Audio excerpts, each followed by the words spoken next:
So it's been about 2.5 years since we covered the topic of the costs associated with buying your dream villa here in Spain. So over and above the agreed selling price, do you know what you need to pay in order to secure your dream home here in Spain?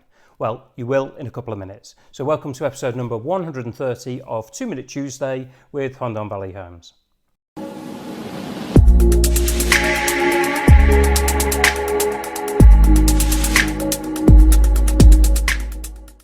So I'm sure you're aware that it's not just the purchase price that you need to take into consideration when you're purchasing a new villa here in Spain.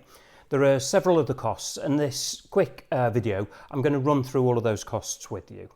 Now, you're often going to hear me or perhaps other agents talking about an additional 12 or 12.5% buyer premium or costs on top of the sales price, and this is to cover the additional purchase costs. However, it's best that you know what these actual costs are for. So the first one, and the big one, is the purchase tax or the transfer tax. Now, this is calculated at 10% here in the Valencia region, and just across the border in Murcia, it's 8%.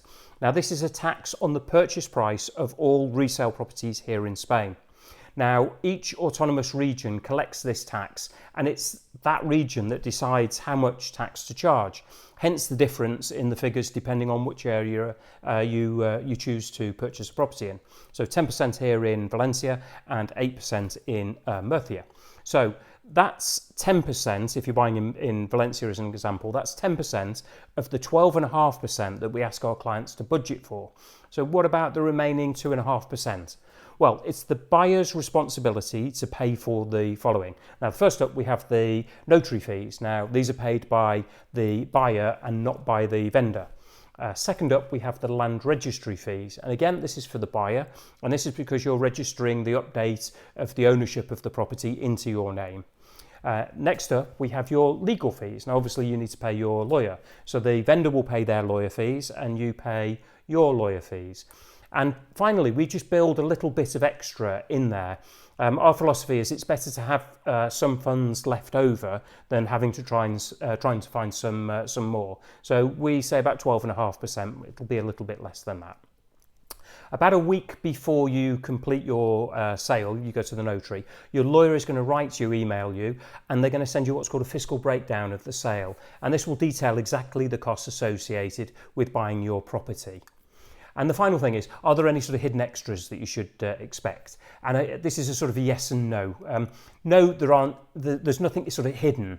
But yes, there can be extras. So, for example, if you've asked your lawyer to open a bank account, apply for an NIE number, maybe write a will, or say complete the sale with a power of attorney, so you don't need to be here, then these are all extras, and they're going to be charged accordingly with regards to what it is that you choose to have done.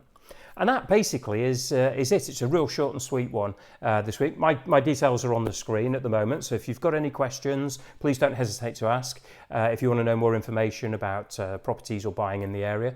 Of course, if you're looking to sell your property as well, we really need to talk to you.